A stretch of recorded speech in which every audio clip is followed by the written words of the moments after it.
estamos aqui na empreitada de um curso, um mini curso, chamado de Teoria Geral do Problema. A Teoria Geral do Problema visa analisar sobre 9 ângulos diferentes como é que nós fazemos para superar os problemas, as dificuldades, os dilemas da vida ao longo dos milênios da humanidade, aquilo que mais foi sendo feito. Eu vou dar uma breve recordação resumida. Na aula número 1, nós tivemos como tema a história do imperador Júlio César.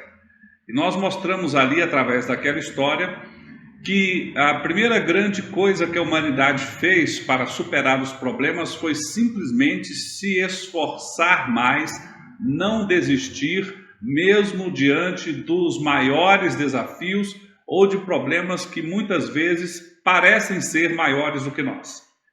E aí nós fomos para a aula número 2, e ali nós mostramos através da história do filósofo Aristóteles que existe uma pergunta que nós devemos nos fazer, aquilo que Aristóteles chamava da pergunta essencial da vida.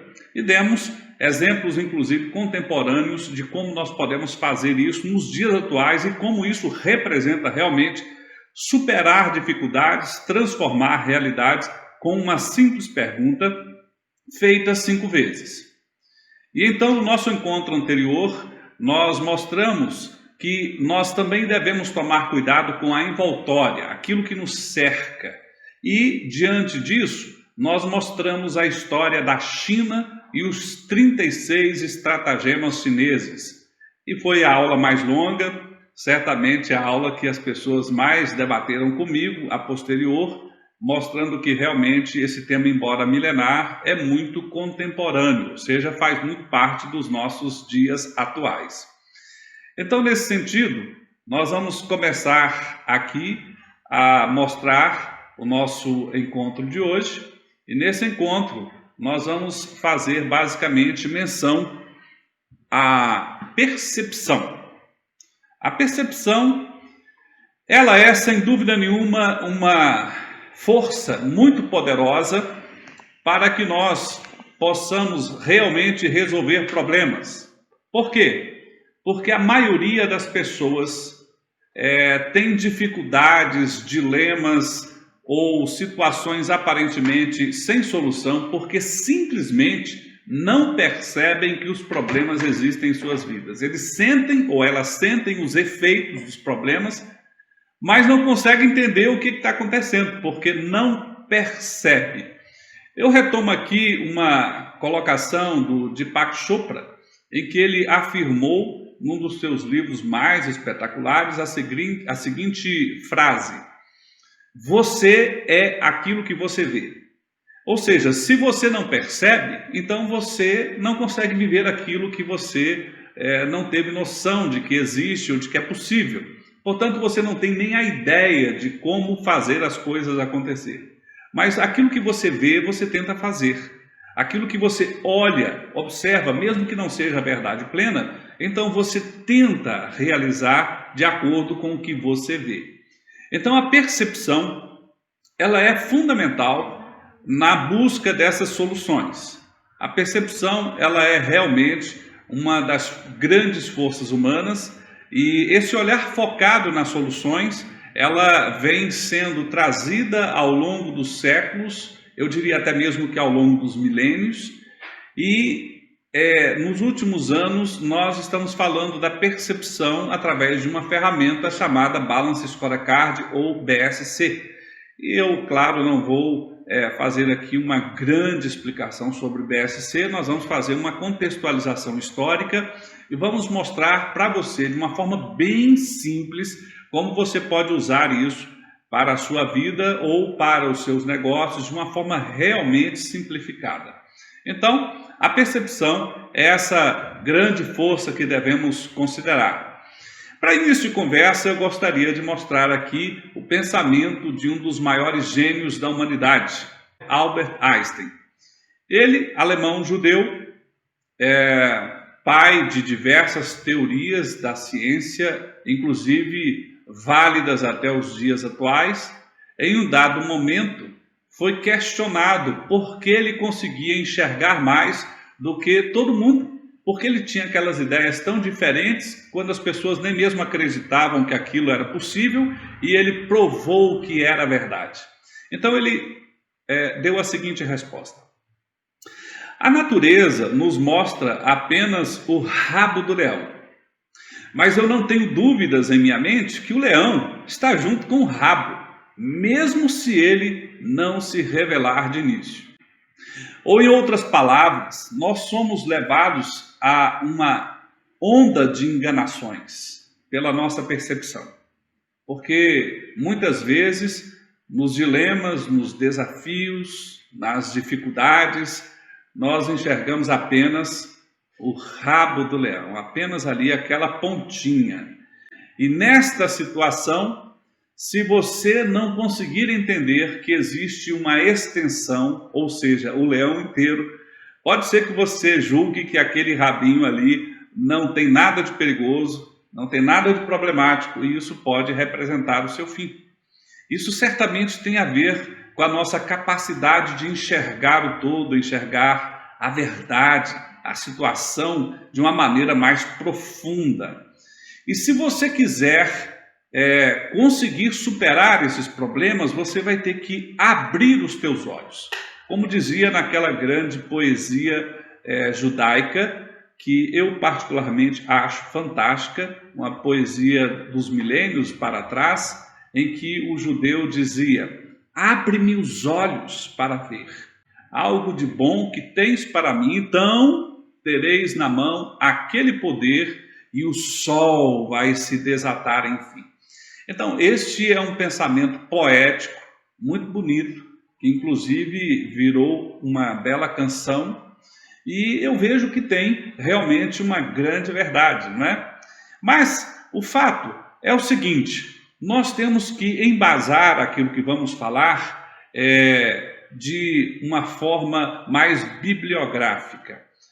Não são apenas esses livros que embasam essa aula de hoje, mas eles são livros decisivos e que nós vamos fazer menção no entrelaçamento das ideias que vamos mencionar aqui para você nessa aula. O primeiro livro que eu sugiro que você compre, tenha e leia com carinho, tire as ideias e anote, é esse aí, Fora de Série, Outliers, em que você vai ver algumas ideias marcantes que nós vamos mencionar aqui para você. É realmente uma pesquisa histórica muito interessante a respeito daquelas pessoas que conseguiram vencer, mesmo diante de desafios muito grandes. E o que essas pessoas fizeram? Tornaram as suas histórias, ou elas próprias, pessoas que o autor chama de fora de série. E na história de hoje, que vai ilustrar a aula, eu vou contar um pouco, de maneira resumida, a história de Aníbal. Aníbal era realmente um gênio militar, alguém que superou situações aparentemente insuperáveis. E a sua história está registrada em diversos livros. Eu particularmente li e reli neste livro que eu estou citando aqui e indicando, O Inimigo de Roma. Realmente um livro marcante, um livro que nos dá grandes lições. Então, isso posto, já feita aí a nossa sugestão inicial, eu vou começar a fazer para você a nossa primeira pergunta. Você já parou para analisar sobre como você enxerga as coisas e como você enxerga a vida? Como o Deepak Chopra dizia, você é aquilo que você vê. Mas como é que você enxerga? Como é que você vê as coisas da vida? Este membro do teu corpo, o olho, é certamente um dos membros mais importantes, um dos membros que mais nos traz luz, mas pode ser que a luz que você enxerga seja traiçoeira, dependendo de como você vê. E aí, provavelmente, como nós tentaremos demonstrar aqui para você, grande parte dos problemas que você vive e que você não consegue superar está no fato de que a tua visão pode não estar te ajudando, aliás, pode estar te atrapalhando. Em outras palavras, como dizia o filósofo da antiguidade, Sócrates, você pode estar enxergando, mas não vendo. Ou seja, as oportunidades estão passando na sua frente. Você enxergou, mas você não viu. E então a oportunidade vai embora. Você enxergou a oportunidade indo embora, mas você não viu que era uma oportunidade.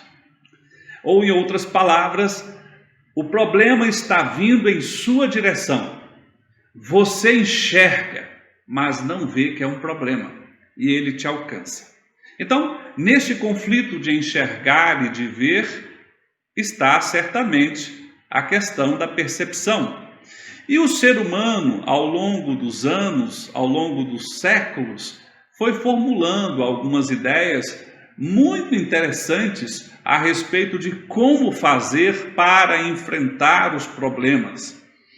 E nós temos basicamente duas grandes escolas de pensamento a respeito disso.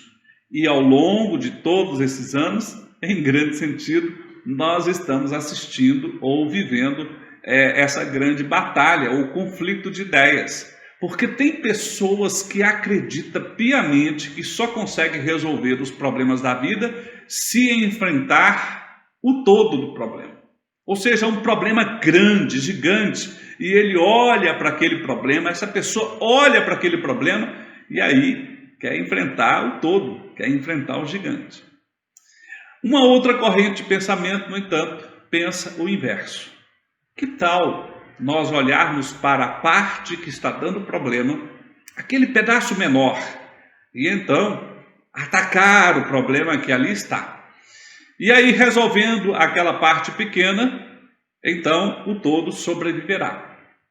Como dizia o meu querido avô, quando vivo, você, se não cuidar do seu coração e cuidar do restante do corpo, então todo o seu corpo são vai morrer com o seu coração doente.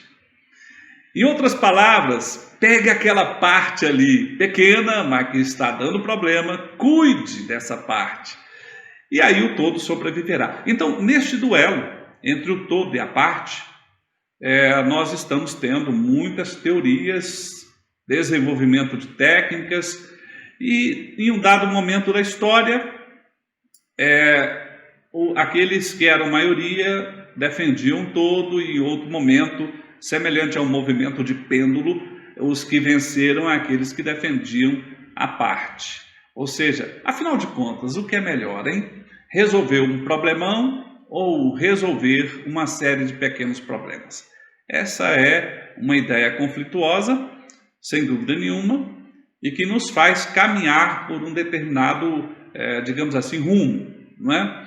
Mas quando nós vamos para o mundo animal, nós percebemos que existem pelo menos 3 grandes grupos de tipos de visões, ou seja, como o nosso olho funciona. Em primeiro lugar, de forma mecânica, nós podemos dizer que essa visão é panorâmica, é uma visão noturna ou uma visão de longo alcance.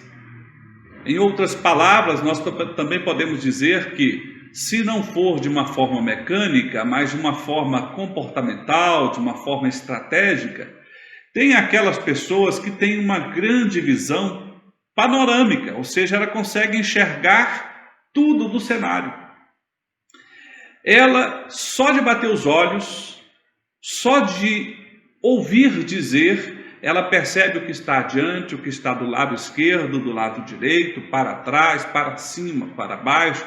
Ou seja, é uma visão panorâmica de conseguir enxergar o conjunto das coisas e as consequências de cada coisa na outra parte do conjunto. Ou seja, visão panorâmica. O segundo tipo de visão é a visão noturna, ou seja, quando a noite cai, quando a escuridão da vida chega. Ou, em outras palavras, quando os problemas te alcançam, você consegue enxergar as saídas? Se você consegue enxergar as saídas, então você tem um olhar semelhante a uma coruja. Você vê. Enquanto muitos estão em desespero, você enxerga a oportunidade, mesmo diante do maior dos dilemas ou do maior dos problemas. Isso é uma visão noturna. Mas será que você tem também uma visão de longo alcance, semelhante a uma águia?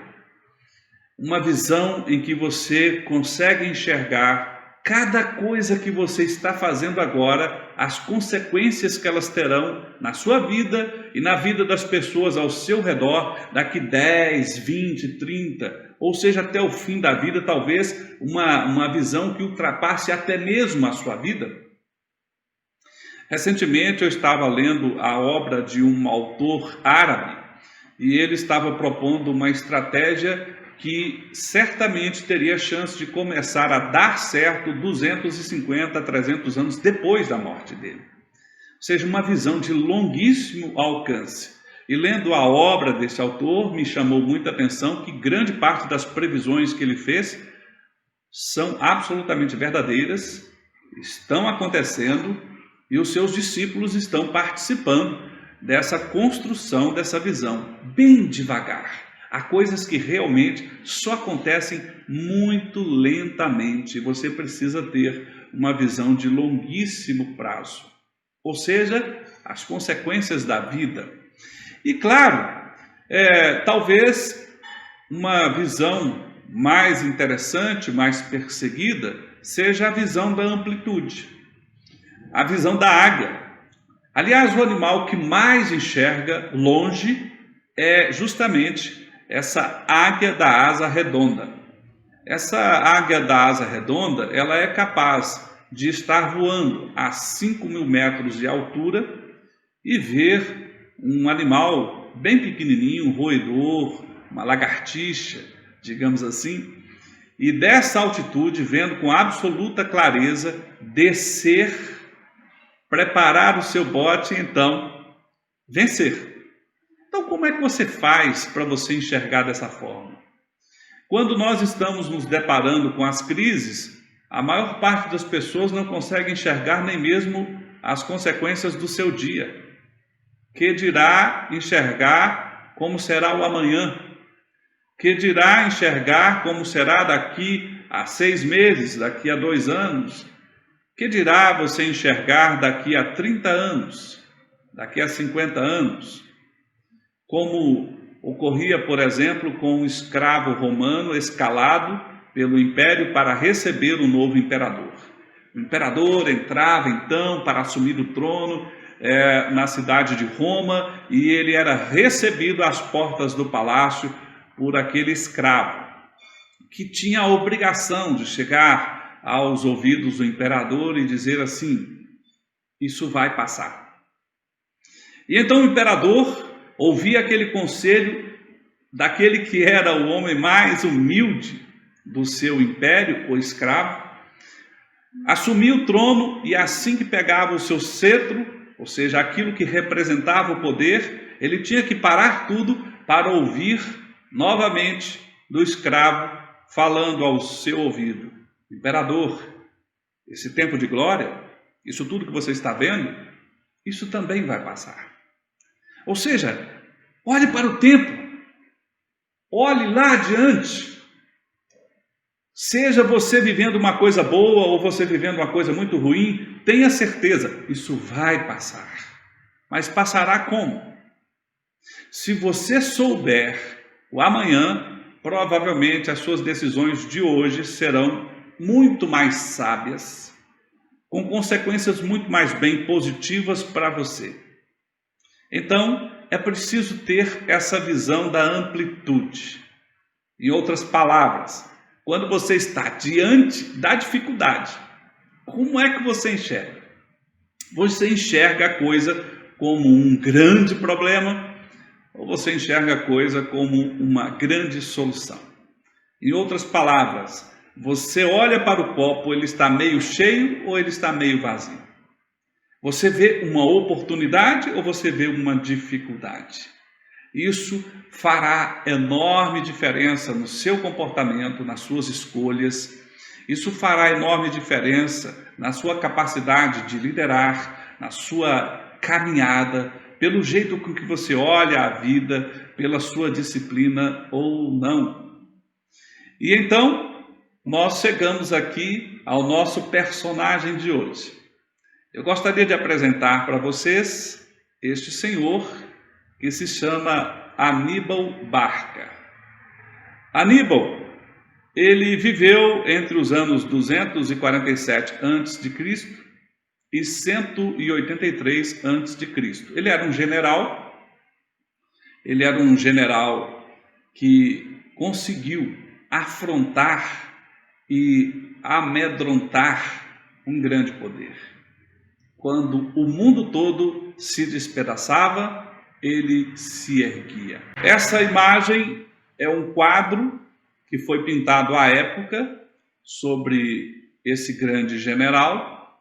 Ele tinha um olhar de águia, uma postura absolutamente confiante e decisiva, porque os registros históricos a respeito dele demonstram que na primeira metade da sua vida, o Aníbal tinha as 3 visões.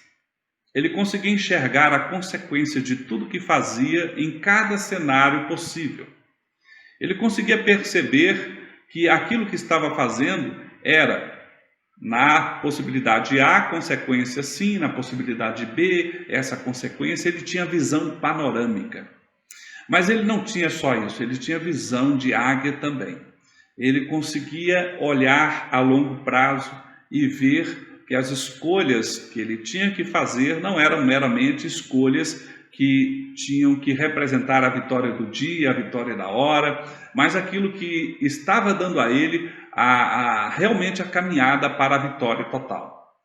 E Aníbal enfrentou situações terríveis, muito difíceis, mas ao enfrentar essas situações assombrosamente desfavoráveis, ele as venceu todas na primeira metade da sua vida. Ou seja, em meio à escuridão, em meio à dificuldade, ele conseguia realmente enxergar e superar. O Aníbal era um general da República de Cartago. Lá em Cartago, que nós estamos vendo aí uma imagem de um quadro pintado a respeito dessa poderosa cidade ou república de Cartago, como era ao tempo de Aníbal, de fato, era aquela que conseguia se contrapor durante muito tempo à República Romana. Aníbal era general, o grande general dessa República de Cartago, essa cidade milenar, que hoje está situada no país chamado Tunísia. Essa imagem aí que vocês estão vendo é Cartago nos dias atuais. Ou seja, nós estamos falando de uma cidade, uma imagem atual de uma cidade que tem aí pelo menos uns 2.500 anos, pelo menos, né? Dependendo do historiador, nós vamos dizer que é uma cidade com mais de 3.500 anos, mas vamos nos ater aqui aos mais pessimistas. Nós estamos falando de Cartago há mais ou menos 2.500 anos. Então, Aníbal era general dessa poderosa república, ou dessa poderosa cidade. Mas, como na vida existem os desafios, e essa é uma grande verdade, você vai viver sempre imerso, rodeado ou a caminho dos problemas da vida.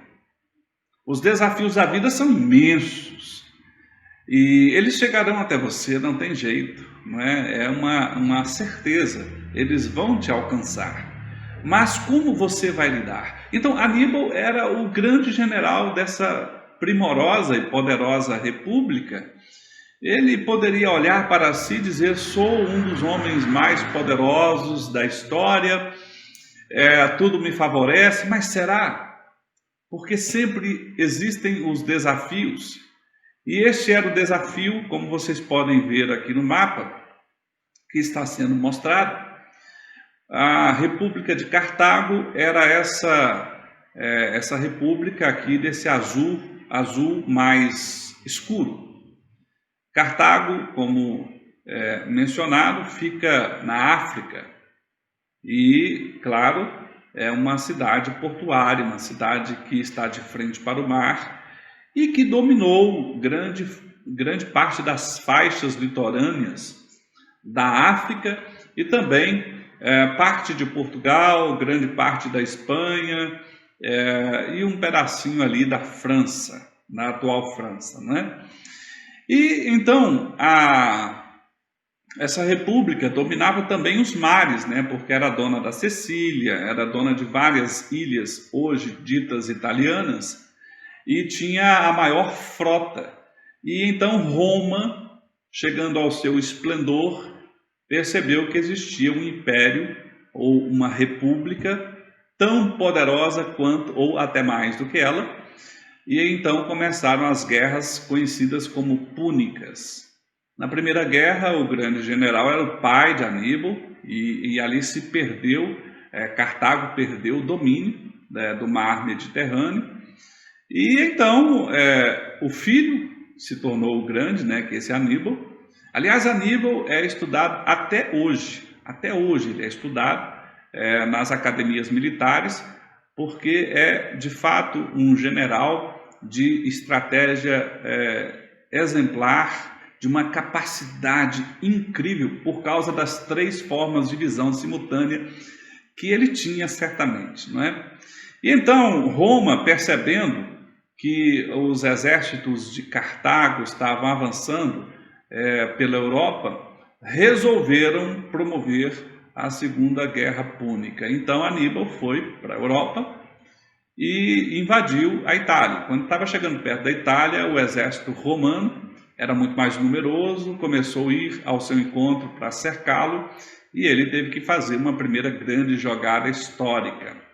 Aníbal fez o seguinte: ele resolveu cruzar os Alpes e descer na Itália no momento em que o inverno estava chegando. Ele e aquilo que os historiadores dizem ou mais ou menos concordam, que ele estava com um exército de aproximadamente 90 mil homens, subiu e enfrentou o gelo com os seus elefantes, que eram os tanques de guerra da época, e surpreendentemente conseguiu fugir do exército romano naquela posição de desvantagem e atravessar. Perdeu cerca de 40 mil homens nessa travessia, 40 mil soldados, mas conseguiu descer na Itália e lá no norte da Itália, numa posição geográfica um pouco mais vantajosa, mas com muito menos armas e soldados, ele enfrentou diversas vezes o exército romano e durante 10 anos, Aníbal venceu. É aquilo que os historiadores dizem: Aníbal colocou Roma de joelhos. Alguns historiadores, inclusive, dizem que Aníbal poderia dar um movimento final e destruir tudo aquilo que nós conhecemos hoje como Império ou República Romana, mas naquele momento do auge, naquele momento em que Aníbal estava realmente já extremamente vencedor, Cartago foi atacada e ele foi chamado para defender Cartago. E, por incrível que pareça, ele não preservou os territórios, ele não preservou os seus ganhos. Ele parece que começou a perder a visão. Ou seja, a visão começou a não ser nos 3 sentidos. Aquela visão de águia, de pensar nas consequências lá na frente, muitos anos adiante. Aquela visão da noite, ou seja, quando o desafio chega e você está totalmente alerta e enxergando as possibilidades, mesmo diante do tamanho gigantesco do desafio que possa vir chegar, ele começou a enxergar um pouco turvo. Por outro lado, de uma maneira geral, realmente Aníbal estava enxergando um pouco menos, porque ele perdeu um dos olhos e estava, de fato, do ponto de vista físico, já enxergando menos. Ficou muito doente e isso provavelmente o retirou do ponto de vista da análise mental, de enxergar o contexto como um todo. E então ele voltou para Cartago, Roma se reunificou, e então as guerras púnicas foram vencidas por Roma, a segunda. Ou seja, Aníbal, no momento da vitória, foi derrotado. Como provavelmente acontece com você, acontece comigo, acontece com qualquer ser humano, ou já aconteceu, e se não aconteceu, provavelmente ocorrerá com você. Na sua empresa, se você for empresário, na sua vida profissional, na sua vida pessoal, muitas vezes, quando você mais vence, é quando você mais perde. E isso ocorreu com ele. E veja, quando Aníbal piora a sua visão, ele que sempre era vitorioso, começa agora a sempre ser o derrotado.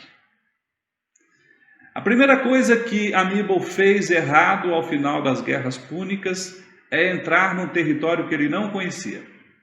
Ele era um guerreiro, respeitado no mundo todo. Aliás, há milênios depois da sua morte, continua sendo estudado e respeitado.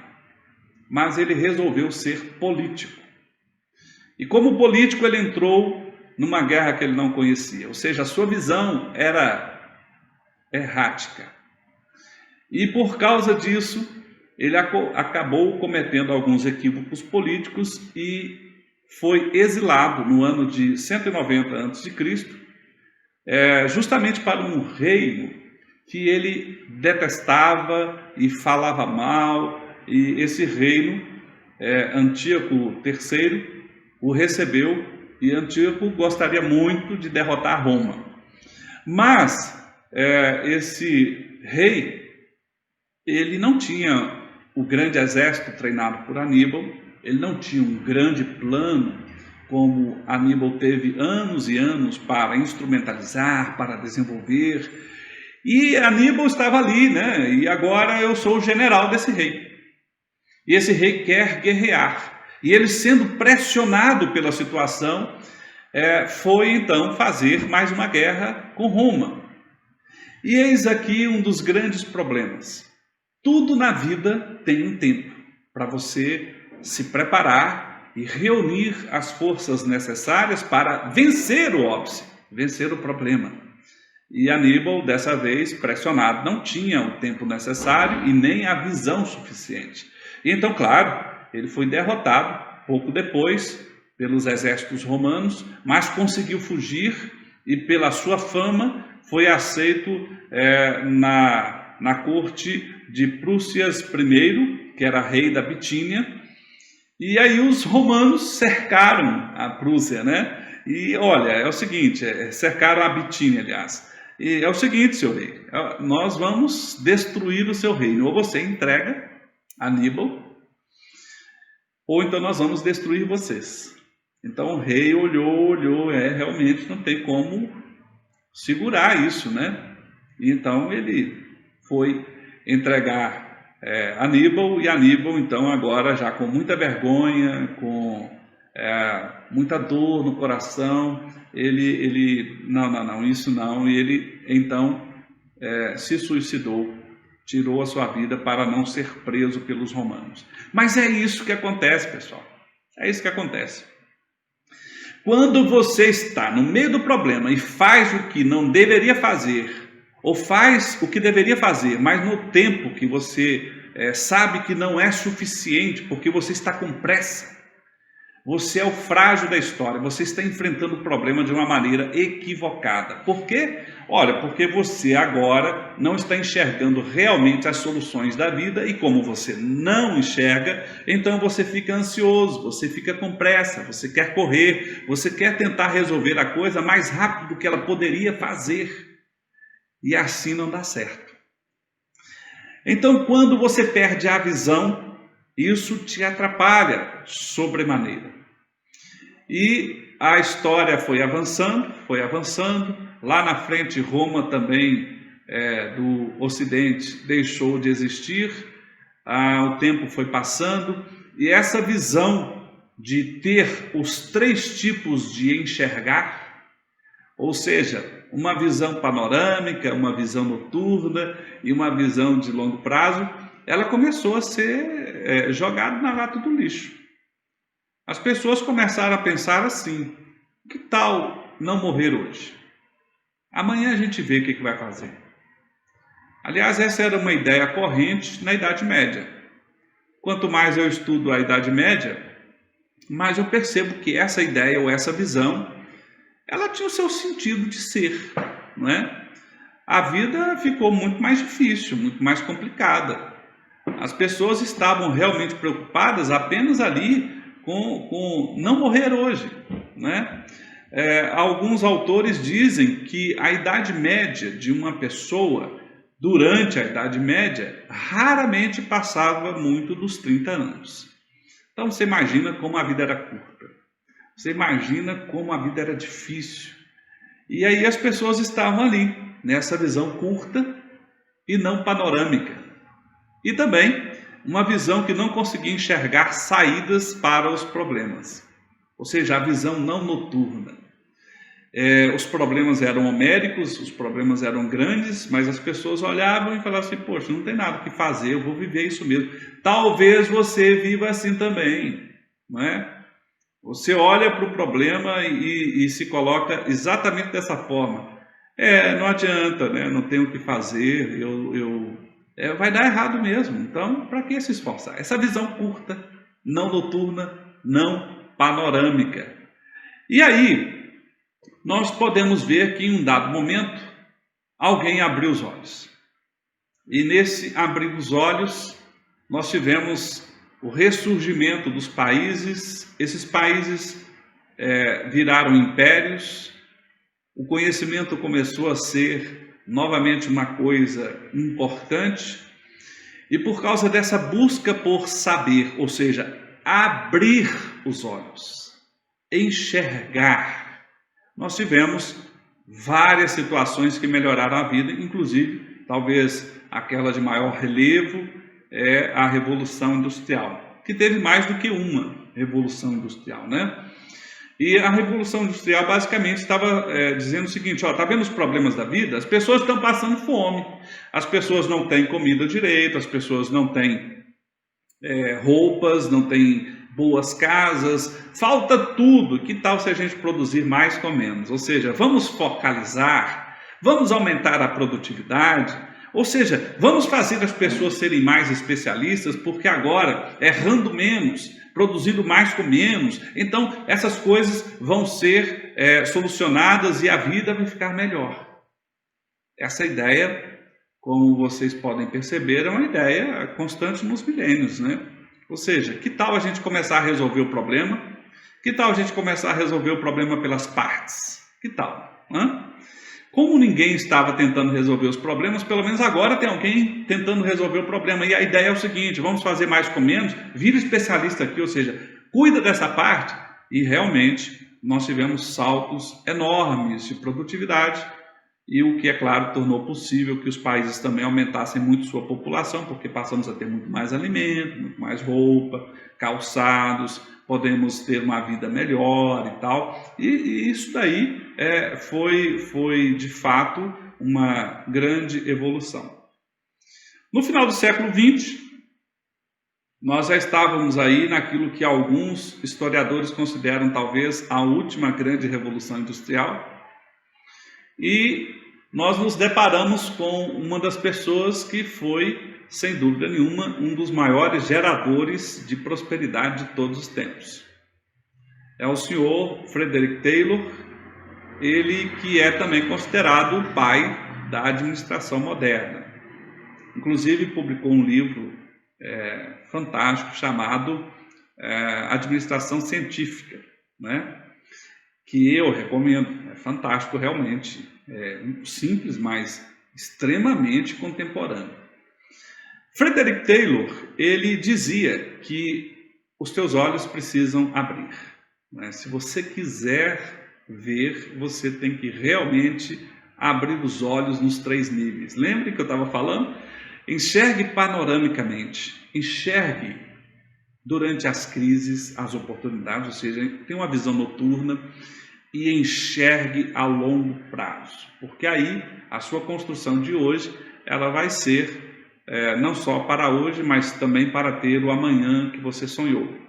Então ele dizia que esses tipos de visões são visões de acordo com os níveis hierárquicos, ou seja, o nível estratégico precisa enxergar no longo prazo. Ou seja, os diretores, as pessoas que têm mais poder, as pessoas que vão chegar mais longe, são menos pessoas, mas têm que ter uma visão de águia. O nível tático é aquele tipo de nível em que a pessoa tem poder, mas não é total, e também tem que pegar um pouco no braçal. Esse nível tático ele tem que ter, sem dúvida nenhuma, uma visão noturna, porque os problemas vão aparecer ali em cada batalha. Ou como dizia o grande general, que era o general de Otto von Bismarck, né, que conseguiu reunificar a Alemanha, ele, no seu fabuloso livro da Guerra, fantástico o livro dele, aliás, se você procurar, você vai achar com certa facilidade esse livro, porque já é de domínio público há muito tempo. Ele basicamente também falava a respeito disso, né? Olha, eu entro numa guerra, o general ele pensa em vencer a guerra, mas para vencer a guerra ele entra em algumas batalhas conscientemente pensando em perder aquelas batalhas, porque para o general o importante é a guerra. Já ali para o comandante de meio nível, o importante é a batalha, porque ele está ali naquela batalha, né? Ele tem que cumprir a missão. Ou seja, é a visão da noite, a visão da crise, a visão do momento, não é? E a pessoa que está ali fazendo a coisa acontecer no nível, digamos assim, na base da pirâmide, ou visão operacional, ela só consegue fazer isso acontecer se ela tiver essa visão do todo naquela base, né? Essa visão periscópica, digamos assim, ou panorâmica, né? É isso aí. Frederick Taylor dizendo que se você quiser ser a pessoa que vai realmente fazer acontecer, então agora você vai ser um gênio. Por quê? Porque você vai ter a visão do nível estratégico, a visão do nível tático, a visão do nível operacional. Passe por todos, conheça todos, vivencie todos e agora tome atitude como águia, né? Então, em outras palavras, nós podemos talvez abstrair de todo o ensinamento de Frederick Taylor, talvez essa parte com relativo às visões. E aí o tempo foi passando e nós nos deparamos com este biólogo. Ele é um dos grandes teóricos do século XX, ali de meados do século XX, mas era um biólogo. E ele propôs uma teoria impressionante, extremamente moderna, muito utilizada, com impacto em diversas áreas. Esse é o biólogo Ludwig von Bertalanffy, ou Bertalanffy, de acordo com a pronúncia que muitos falam, são diferentes pronúncias, espero ter, portanto, mencionado de acordo com aquilo que você gostaria de ouvir, mas esse senhor, ele dizia o seguinte: em um ser vivo, existem inúmeros processos químicos e físicos organizados de tal maneira que permitem que o sistema vivo persista, cresça, se desenvolva, se reproduza, etc. Em outras palavras, o que ele estava dizendo é o seguinte: olhe para o teu corpo. Teu corpo tem vários sistemas. Você tem um sistema motor, você precisa caminhar, você entende? Ah, mas você tem um sistema digestivo, porque você tem que absorver os alimentos e extrair dali a energia para que o seu corpo viva, né? E aí você tem os sistemas cardíacos, digamos assim, porque você tem que bombear sangue para tudo isso funcionar. São sistemas diferentes. No entanto, o corpo como um todo precisa de todos. E se você quiser ter a grande visão, você tem que ter a visão nos 3 níveis e fazer, então, uma menção ou uma força, ou conseguir concatenar todas as partes em direção a um projeto. Todas as partes em direção a um destino.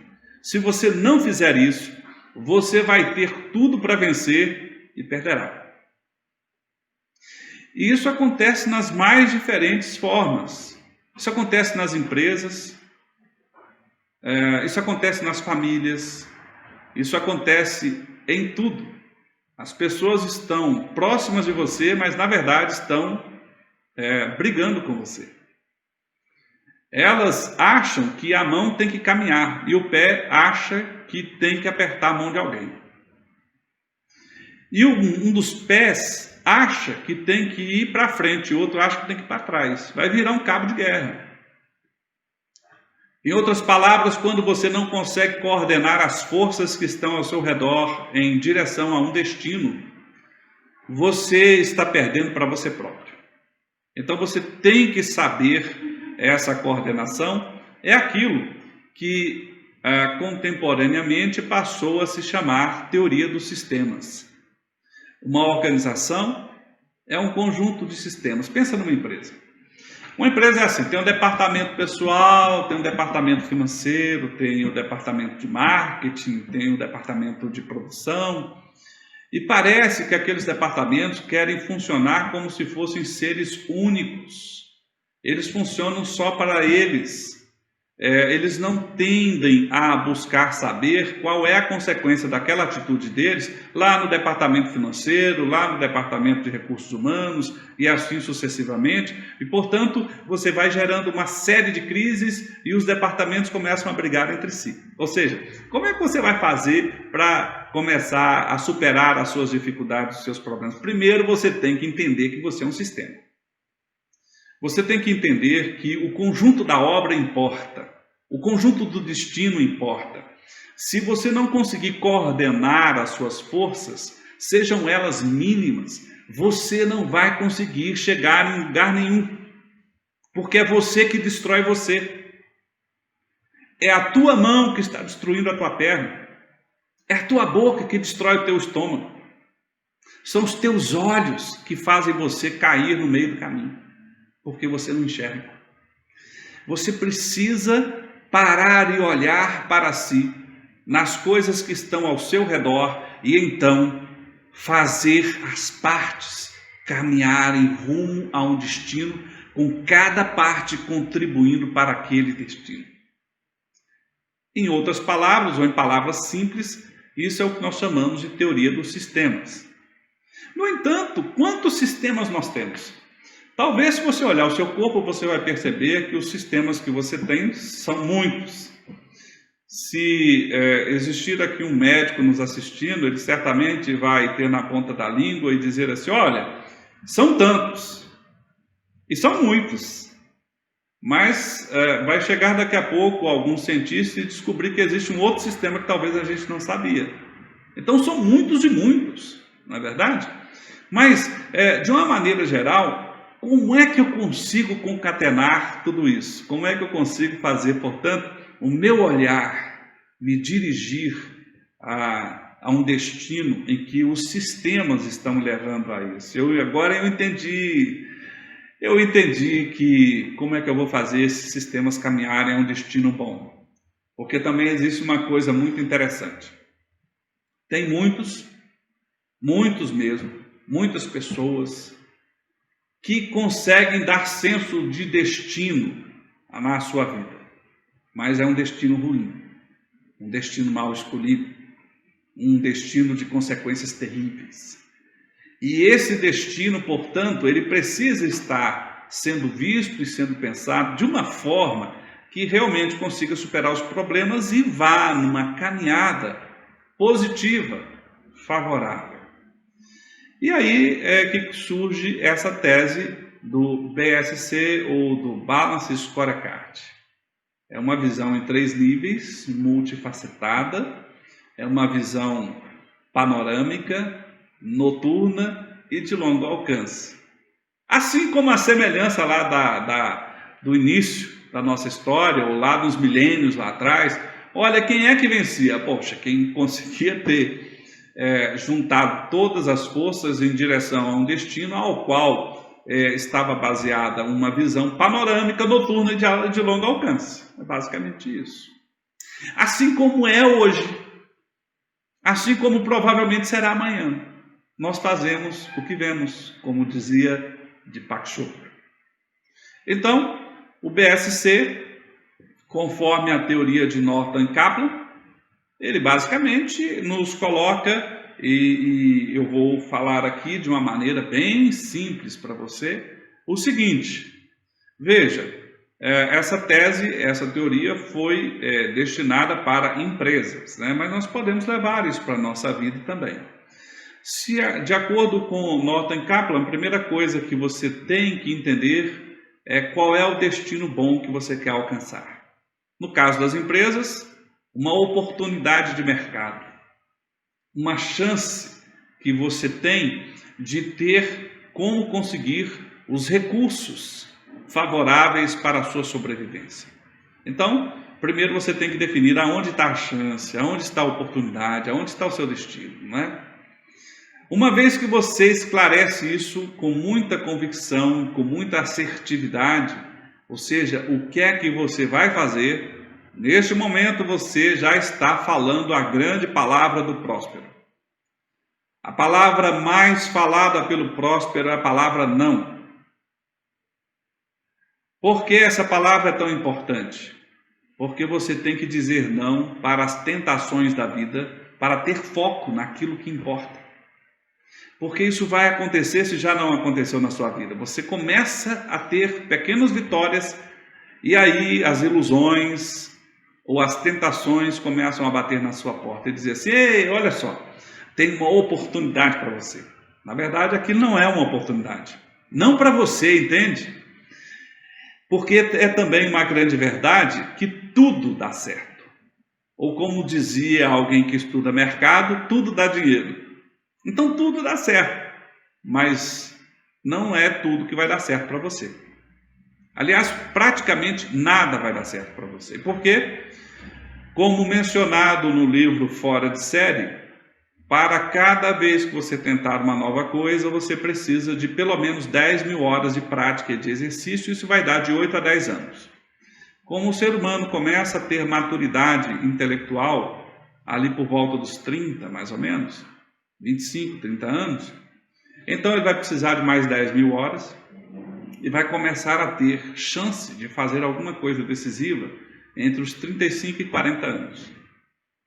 Se essa pessoa trocar de sonho, ou seja, aparece uma tentação e essa pessoa começa a buscar aquele sonho, então essa pessoa vai começar a ter chance ali por volta dos 50.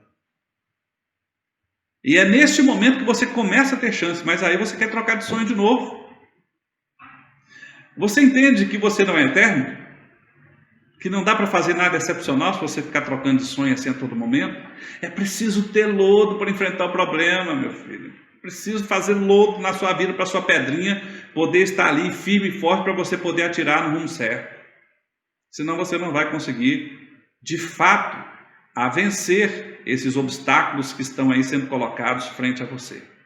É isso que Norton e Kaplan estavam dizendo. Abra os teus olhos e então foque na oportunidade. Aquela oportunidade, se possível, só aquela e não mais outra. Agora que você enxergou com clareza como é que você vai fazer, qual é o seu destino, reúna as suas forças. É então aquilo que ele chamava de transformar isso em processo. Ou seja, mão, você tem que fazer só isso, dar tapinha nas costas lá do cliente, entendeu, mão? Braço, você tem que fazer o seguinte, Ou seja, reúna os teus esforços de uma maneira lógica, de uma maneira que você consiga dominar, de uma maneira que você saiba nos mínimos detalhes o que fazer. E saber não é só tomar consciência, é desenvolver um hábito tão forte para fazer aquilo acontecer. Em outras palavras, como dizia Deming para os japoneses, repetição. Repita, repita, repita, repita, repita, repita, repita, tentando fazer cada vez melhor. Repita, repita, repita. Não se desvie do foco. Repita, repita, repita, repita. O hábito vai começar a ficar a seu favor. Os seus membros, até sem pensar, vão começar a ir em direção ao destino. Os teus pensamentos vão estar em direção ao destino. A sua forma de ver estará vendo lá a oportunidade que está lá no destino. E você vai saber como superar aquela dificuldade ou as dificuldades que vão aparecendo no meio do caminho, simplesmente porque você está agora repetindo, repetindo, repetindo. O hábito está a seu favor. No momento em que você tem os processos, agora você precisa ensinar. Você precisa fazer cada parte, cada sistema, saber o que tem que fazer, ou seja, qual é a missão de cada parte, nos mínimos detalhes, e repetindo, e repetindo. Então, se você não gosta de explicar, provavelmente você vai perder o jogo, porque é preciso fazer com que todas as partes também vejam, tenham uma visão panorâmica, noturna, de longo alcance, ou seja, o que fazer. As pessoas têm grandes dilemas, porque cada um de nós tem desafios diferentes, ou enxerga soluções diferentes para o mesmo desafio, ou tende a se comportar de uma maneira diferente diante de um desafio igual. E se nós nos comportarmos diferentes, ou seja, fora do senso de destino, nós vamos ter uma empresa cheia de dificuldades, ou vamos ter uma vida pessoal cheia de dificuldades, ou vamos ter uma carreira cheia de dificuldades. Então tem que ensinar cada parte envolvida. E então, diante disso, busque o recurso. Isso tem que ter lógica do ponto de vista de recurso. Ou de acordo com Norton Capra, pensando em empresas, como é que você vai ganhar dinheiro com isso, hein? Ou seja, você está fazendo isso por quê? Você está realizando isso por quê dessa forma? Porque você não está ganhando, você entende? Muitas vezes nós estamos pensando nesse ganhar assim, meramente do ponto de vista do dinheiro, mas nós estamos falando também de ganhar em termos de relacionamentos, em termos de honra, em termos de credibilidade, em termos de avançar nos seus sonhos. Então, nesse tipo de situação é que nós fazemos aqui esse loop ou esse ciclo que nunca se acaba. A cada dia eu melhoro a minha oportunidade e para fazer o aproveitamento disso, eu tenho que melhorar o meu processo. E para fazer proveito disso, eu tenho que ensinar mais para repetir, repetir, repetir, e aí obter mais. E aí eu descubro de novo. Então eu estou sempre mais ou menos ali no loop das coisas que eu faço e focalizo para obter muito mais, ao invés de tentar repetir as 10.000 horas. Isso normalmente traz muito mais oportunidades. Eu queria, nesse momento, falar das visões panorâmicas, fazendo 3 perguntas mais modernas, já pós BSC, ou pós Balance Scorecard. Cada uma dessas teses que eu apresentei aqui para vocês funciona. Algumas funcionam há milhares de anos, outras nós passamos a perceber há poucos anos. Mas se você parar para pensar, realmente está girando no entorno disso que nós estamos falando. E as perguntas são as seguintes e exatamente nessa sequência. Diante disso, essas 3 perguntas são essenciais, colocadas exatamente dessa forma. Por que você faz o que você faz?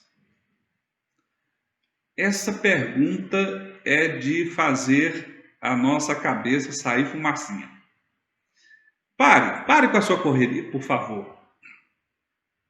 Pare com as reclamações que talvez você tenha. Pare para se perguntar: por que você está fazendo o que você faz? Por que você trabalha como trabalha? Por que você está demitindo ou contratando A ou B? Por que isso? Por que você está fazendo essas coisas? E só depois que você conseguir responder essa pergunta é que você deveria se propor a segunda. Como é que você vai fazer aquilo que você se propôs a fazer quando você respondeu a primeira pergunta? E só então você vai se perguntar o que vai fazer. E veja que a maior parte das pessoas fazem essas perguntas ao contrário. É muito comum no nosso trabalho, nas consultorias, que as pessoas chegam e falam assim: mas o que eu vou fazer? Certo, mas veja, você está fazendo a pergunta ao contrário, entende? Essa pergunta, quando feita no começo, é a pergunta da crise, é a pergunta de levar você para o problema, de levar você a viver constantemente o problema. Você está dizendo assim: eu vou fazer isso, eu vou fazer aquilo. Preste bastante atenção nas pessoas que não estão conseguindo sair dos problemas. O que elas estão fazendo? Elas estão fazendo um montão de coisas. E você chega perto delas, elas estão falando assim: poxa, mas eu estou fazendo isso, mas eu estou fazendo aquilo. Ou seja, elas acham que fazer simplesmente resolve. E essa ideia fundamental, ela é conhecida como o círculo dourado. O círculo dourado diz exatamente que, normalmente, aqueles que não conseguem consolidar uma ideia, não conseguem fazer essa ideia funcionar de uma maneira bacana, funcional, ou de uma maneira favorável, a ponto de te dar paz, de te dar prosperidade, de te dar realmente uma sintonia positiva, elas estão sempre olhando as coisas de fora para dentro. Ou seja, o que fazer? Como é que eu vou fazer isso que eu decidi fazer? E aí, lá no final, eu pergunto: mas por que eu estou fazendo isso mesmo? Mas agora você já fez, entende? Em outras palavras, nós estamos percebendo já há alguns bons anos que o jeito certo é de dentro para fora. E isso acontece por diversos motivos. Primeiro, perfil comportamental. Nós fazemos muitos testes, já fizemos com milhares e milhares de pessoas. É impressionante perceber como o ser humano é diferente um do outro, de acordo com o seu perfil. É impressionante perceber como você, dependendo do que você é enquanto perfil, você vai reagir diante de uma dificuldade de uma determinada forma, e outra pessoa vai reagir de outro jeito, mas o desafio é o mesmo. Então você tem que se perguntar: por que você está fazendo isso ou aquilo? Porque quando você se pergunta isso, você está se questionando: será que isso tem a ver com a minha identidade enquanto ser humano, enquanto sonho, enquanto destino? É isso mesmo que eu quero? É isso mesmo que é o bom? Essa é uma pergunta muito relevante, porque só então que você se questiona por que você está se propondo a fazer isso, é que você responde como você vai fazer, e então, e só então, o que você vai fazer. Essa ideia está no livro que nós estamos sugerindo aqui para você, do Simon Sinek, Comece pelo Porquê. E eu já estou aqui também propondo, ou sugerindo a você, o livro do Norton e do Kaplan, A Estratégia em Ação, se você quiser estudar mais profundamente o Balanced Scorecard, que realmente tem representado uma verdadeira revolução em termos de gestão nas últimas décadas. E por fim, eu gostaria de apresentar para vocês o Simon Sinek. É este jovem altamente inspirador. Aliás, inspiração é uma palavra da vida dele. Ele dizia que você precisa inspirar o próximo e a si mesmo para conseguir ter ânimo e estratégia para conseguir superar as dificuldades, os óbices, os desafios. E uma das suas frases mais famosas, ele dizia assim: a qualidade de um líder não pode ser julgada pelas respostas que ele dá, mas sim pelas perguntas que ele faz. Em outras palavras, nós podemos dizer que o Simon é um discípulo de Sócrates e de Aristóteles. Faça boas perguntas, que então você vai encontrar boas respostas. Mas se você buscar respostas sem saber quais são as perguntas, então qualquer resposta vale e provavelmente não será uma coisa boa para você. Muito obrigado, espero ter contribuído aí para a sua vida e nós vamos deixar aqui o nosso grande abraço.